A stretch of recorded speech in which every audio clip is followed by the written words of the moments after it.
Hai, welcome to Art Talkers. Saya mau ingatkan kamu untuk selalu jaga kesehatan ya. Soalnya minggu ini sering banget terjadi hujan deras sepanjang hari, nggak berhenti-henti.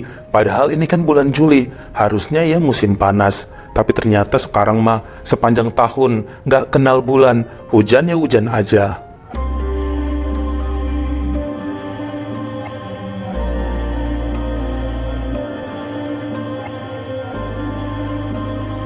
Perjalanan cinta setiap orang dan rumah tangga selalu berbeda serta memberi tantangan tersendiri yang selalu menguji iman serta semangat setiap harinya.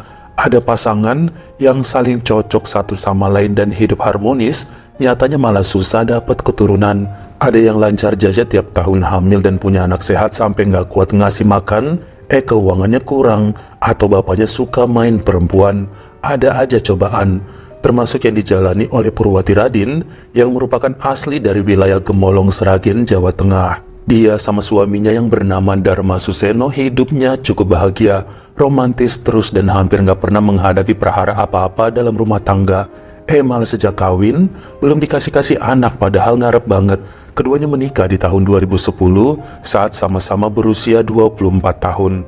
Mulai ikut berbagai program kehamilan di usia pernikahan yang ke-6. Tapi ya, meskipun gak ada yang berhasil, gak pernah tuh saling berantem atau tuduh-tuduhan siapa yang salah. Orang tua mereka, besan-berbesan juga aman-aman aja, karena mikir yang namanya kehidupan emang gak selalu sesuai dengan keinginan.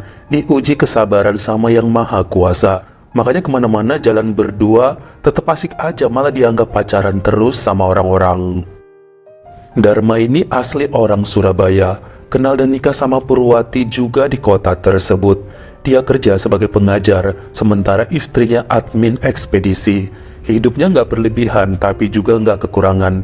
Apalagi si Dharma masih ngebiayain adiknya kuliah, dan mereka berdua punya komitmen untuk menyisihkan sebagian dari penghasilan untuk orang tua Purwati yang ada di Sragen. Karena kondisi ayahnya yang rajin berobat akibat diabetes, Dharma nggak pelit, apalagi saat ini belum punya anak yang mengisap pengeluaran terbesar untuk kebutuhan. Di lain pihak, meskipun tinggal di rumah mertua, namun Purwati cukup akrab dan nggak pernah kena tekanan batin. Pengertian satu sama lain itu kuncinya, dan jangan saling menjelek-jelekan. Sampai suatu tragedi mengubah segalanya menjadi cukup dramatis. Dharma mengalami kecelakaan yang merenggut nyawanya pada 4 Juni 2017 hingga keluarga ngerasa kehilangan mendadak sampai bikin shock luar biasa. Purwati tiba-tiba jadi janda setelah 7 tahun pernikahannya, dan ini membuatnya nangis berminggu-minggu, bahkan sempat pulang ke Sragen untuk menyendiri. Tapi balik lagi ya ke Surabaya atas permintaan ibunya. Dia bukannya nggak mau di kampung, tapi orang tuanya nggak punya duit banyak dan Purwati ya harus balik kerja supaya bisa membantu keuangan ayah serta mamanya. Sementara semenjak itu, pihak keluarga mertua juga suka minta dikit-dikit buat bantu nambahin uang belanja karena bener-bener keadaan sangat tertekan. Adik iparnya aja sampai berhenti kuliah di awal tahun 2018 karena nggak ada biaya lagi.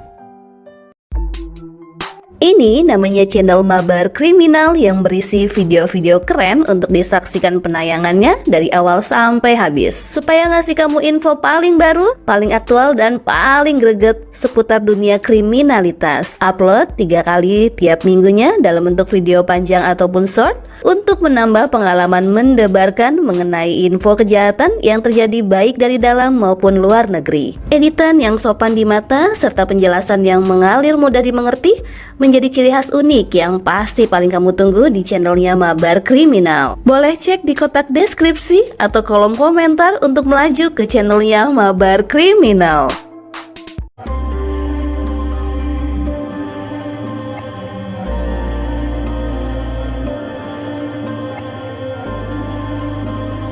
Pertengahan tahun 2018 saat sudah menjanda selama setahun dan keadaan ekonominya terjepit, ada kenalan Purwati di grup yang bercerita mengenai kesuksesannya menjadi tenaga kerja di negara Malaysia dengan gaji yang cukup besar. Dia tertarik, makanya kemudian nanya-nanya, lalu berkenalan dengan seorang pria bernama Johan Untung usia 34 dari sosmed yang katanya sih bisa menyalurkan perempuan itu langsung dari Surabaya ke Malaysia jadi TKW. Selama 2 bulanan dirinya mempersiapkan ini itu, hingga akhirnya diajakin oleh Johan ke sebuah losmen untuk tinggal sementara waktu. Ternyata selama 3 minggu tidak diberangkatkan, dan malah si Johan ngajak ke kampungnya buat nikah. Entar bakalan dinafkahi sebagai istri muda, kalau emang Purwati butuhnya cuma uang. Gak perlu kerja-kerja segala ke luar negeri. Ini yang kemudian ngebuat perempuan itu ditahan lama-lama dan hampir aja sempat dilarikan ke Pasuruan. Dia berhasil kabur saat ada kesempatan. Dilakukan juga pelaporan pada polisi agar menangkap Johan. Namun nampaknya bukti kurang kuat hingga lelaki tersebut tidak ditahan dan semua cerita dari Purwati hanya dianggap bohong belaka.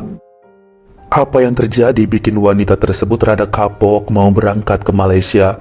Bahkan beberapa kenalan dari sosmed yang udah sempat ditanya-tanyain tentang menjadi TKW udah pada dihapusin nomornya. Sampai seorang kerabat dari mendiang suaminya ngasih info mengenai peluang berangkat kerja ke Mongolia langsung dipertimbangkan. Tapi kemudian niatannya itu maju mundur karena ibunya di Seragen khawatir takutnya Purwati diculik lagi seperti kemarin. Akhirnya hanya nunggu-nunggu lagi di kampung. Dia nganggur, gak ada pemasukan. Mumpung usia masih produktif, lamar-lamar kerja lainnya malah gak dapet. Keluarganya pun tetap butuh uang guna menyambung hidup. Sampai akhirnya ada kali 9 bulanan rencana tertunda sambil belajar bahasa Mongol. Hingga kemudian menghubungi rekanan suaminya tadi untuk ngurus ini itu. Berhasil juga berangkat ke Mongolia per tanggal 19 Juni 2019 atau sekitar 2 minggu setelah Lebaran. Di Ulan Bator ini Purwati bekerja sebagai ART di rumah keluarga Sinejargal, di mana tuan majikannya bernama Dondo usia 53 tahun yang bekerja di kantor bidang logistik pusat ibu kota. Dia sudah memiliki 3 orang putri dan kebetulan baru menikah dengan seorang wanita bernama Gaya Basgalan umur 37 tahun yang hobinya ngumpul dan ngobrol sama teman-teman. Dia nggak suka ngurus bocah lama-lama di rumah, apalagi 3 anaknya itu bukan darah dagingnya sendiri, bawaan dari istri pertama Dondo yang katanya sih sudah nikah lagi sama cowok lain di Amerika. Banyak yang bilang si Gaya ini alay banget, kerjanya selfie tiap menit, ganti foto profile 4 jam sekali, upload foto yang posenya hampir sama, cuma beda noleh kepala 20 derajat, hobi colek-colek orang tampan di Facebook, heboh nge-DM orang lain nyuruh fallback. Kalau habis posting, langsung nelfon orang-orang buat nyuruh nge-like. Kerjanya nimbang badan terus tiap hari berharap kurus. Pokoknya riweh banget hidupnya. Di rumah pun kalau disuruh beresin cucian, banyakan ngeluhnya. Ngoles bedak dulu, ganti baju jogging dulu, pakai bandana dulu. Pokoknya banyak persiapan, padahal cuma mau masukin cucian ke mesin. Gimana ibu mertua nggak kesel bawaannya pengen nyetrum si Gayah mulu. Itu makanya Purwati muncul atas permintaan mamanya Dondo, biar rumah bisa beres. Menantunya mah nggak keharap. Sejak bulan Juli 2019 ternyata ibunya Dondo harus pergi keluar kota di Erdenet menjenguk 2 anak lainnya yang tinggal di sana, sekaligus ngurus cucu-cucunya yang mulai dewasa. Tinggallah Gaya yang sok kaya dan banyak atur pada Purwati, yang ternyata belakangan enak juga diajakin ngobrol. Malah selanjutnya jadi akrab berdua saat berada di rumah. Ya selain anak-anak yang emang seru diajak main, cuma Gaya yang bisa ditanyain apapun mengenai negara tersebut. Sebagai pendatang, dia itu banyak nanya, takut-takut salah.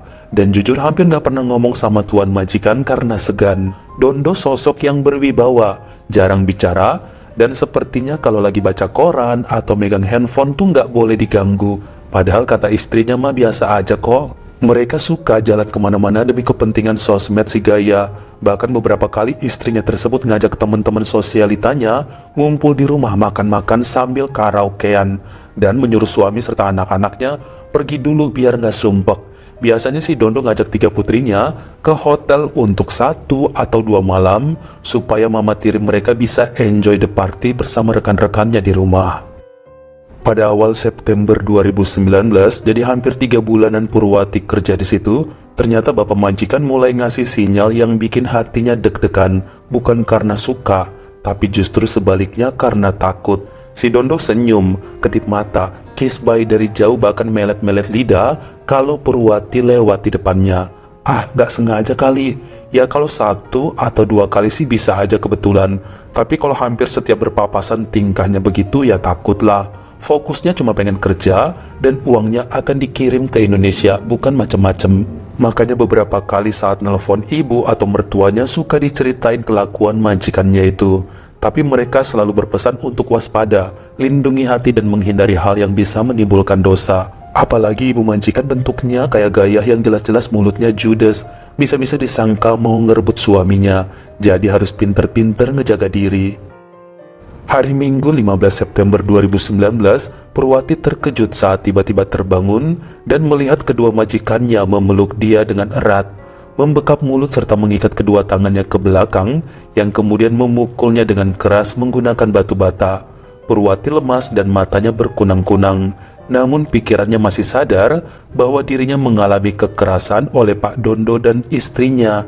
Ini bikin jantungnya berdegup kencang. Apa tujuan mereka? Apakah nyawanya akan segera berakhir sebentar lagi di negeri orang? Bagaimana dia bisa menghubungi keluarganya di Indonesia dengan keadaan begini? Bahkan setelahnya terasa suntikan di salah satu lengannya yang bikin ngantuk. Dia tersadar beberapa jam kemudian, namun tetap nggak bisa berteriak karena mulut dilakban dan tangan diikat.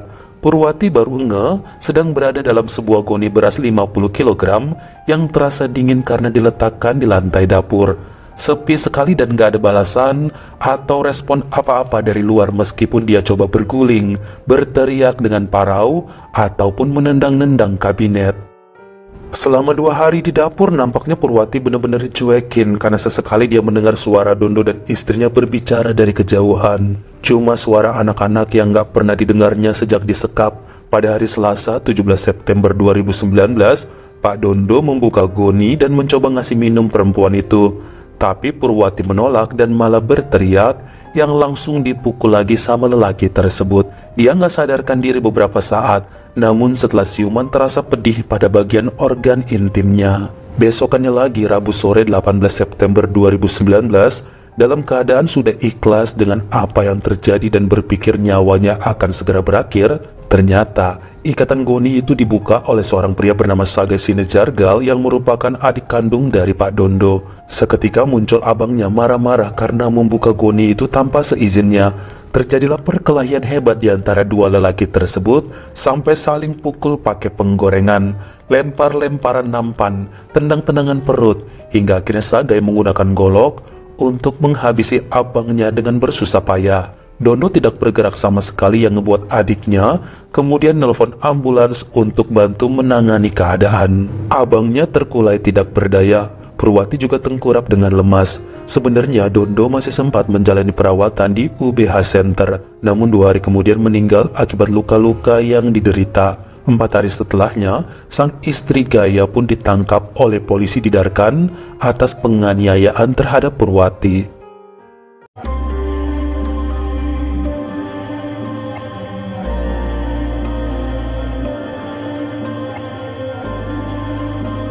Menurut cerita Gaya, memang sebenarnya sang suami itu walaupun udah umur 53, tapi nafsunya sebuas harimau, gak kenal lelah dan selalu tegang 24 jam. Dia kewalahan sebenarnya, namun sebagai istri ya wajib dong melayani karena emang sudah tugasnya. Sejak kedatangan Purwati 3 bulan lalu sebagai ART, malahan Dondo semakin bergejolak karena perempuan itu jauh lebih menggoda dari istrinya. Berulang kali lelaki tersebut ngasih kode karena mikirnya Purwati bisa diajak aneh-aneh. Nyatanya selalu ditolak. Akhirnya berencana dengan istrinya untuk membius dan menggagahi ART-nya demi kepuasan sang suami. Gaya ngaku kalau melarang Dondo ya dia bakalan dicerai dan gak dapet harta warisan. Makanya ngikut aja dan mengira bahwa 3 hari dalam goni pasti Purwati udah koit. Nyatanya masih hidup. Dirinya sempat kabur ke kota Darkan karena belakangan tahu bahwa adik iparnya, yakni si Sagai, mulai curiga dan nanya-nanya mengenai pembantu yang katanya disekap di lantai dapur. Lalu kenapa Sagai bisa tahu? Karena 3 ponakannya malam itu langsung dibawa ke rumahnya. Putri sulung Dondo bercerita pada Sagai bahwa dia sempat melihat ayah dan mama tirinya memukul, membekap, lalu memasukkan ke karung si ART sebelum akhirnya mengantar anak-anak ke rumah Sagai. Makanya lelaki tersebut udah datang 2 kali ke rumah Dondo untuk ngintip-ngintip tapi nggak kelihatan posisi Purwati. Sagai yang bekerja sebagai supir taksi ini dari dulu gak begitu akur dengan abangnya. Makanya dia ngerasa aneh saat 3 ponakan diantar ke rumahnya yang kecil dengan alasan mau ada renovasi. Ternyata keberanian Sagai berhasil membuatnya masuk dari jendela dapur rumah abangnya dan langsung ketemu goni berisi Purwati. Padahal sebelumnya mereka ini nggak pernah saling kenal atau berjumpa. Sagai berhati murni makanya niat menolong. Sampai tiba-tiba Dondo muncul di dapur hingga menimbulkan perkelahian hebat. Sagai emang harus pakai senjata tajam sih buat menumbangkan abangnya yang bertenaga super. Ternyata kebablasan sampai harus perlu banyak hujaman golok baru Dondo terkapar. Buat info juga, ternyata si Dondo sudah 2 kali ditangkap polisi atas pelecehan terhadap wanita di masa lalu. Bahkan ketahuan juga bahwa istri pertamanya dulu pergi bukan karena nikah lagi sama cowok Amerika, tapi karena nafsu kuda suaminya yang sudah tidak bisa dihandle lagi sama dia. Susah ngejelasinnya, namun yang pasti mantan istrinya juga muncul di pengadilan untuk memperingan dakwaan terhadap Sagai. Sang pengacara Altangerel juga berhasil membawa Purwati pada dokter yang kemudian baru mau bercerita mengenai musibah yang dialaminya di rumah Pak Dondo. Semua sinkron dan cocok dengan keterangan dari Sagai.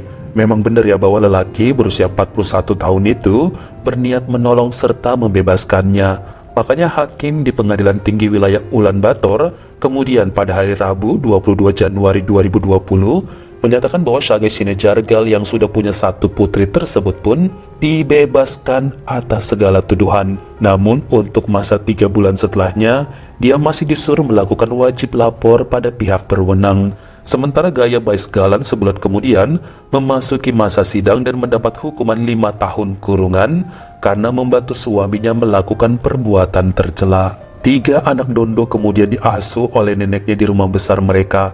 Hubungan Sagai cukup baik dengan Purwati yang sampai sekarang masih tinggal di negara Mongolia sebagai pengasuh wanita jompo. Dia mendapat ganti rugi dari keluarga Sinejargal atas kejadian kemarin yang jumlahnya itu nggak disebutkan pada halayak umum. Bagaimana menurut kamu? Apakah sebaiknya Purwati pulang aja sekaligus mengobati trauma yang sudah terjadi?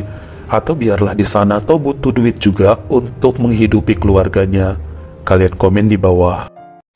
Kalau kamu suka sama video ini, jangan lupa klik like serta tombol share-nya. Buat yang baru pertama kali mampir, atau udah sering mampir tapi belum berlangganan, jangan lupa klik dulu tombol subscribe dan juga dinyalain notifikasinya supaya lain kali kalau misalnya saya upload video baru, kamu jadi orang pertama yang tahu. Follow juga Instagram saya jika berkenan di Artokels S-nya 2 dan jangan lupa untuk nontonin semua video saya yang lainnya. Ingat ya, tetap jaga jari dan juga lidah kita supaya nggak nyakitin hati orang lain. Maaf jika suara saya serak. Terima kasih.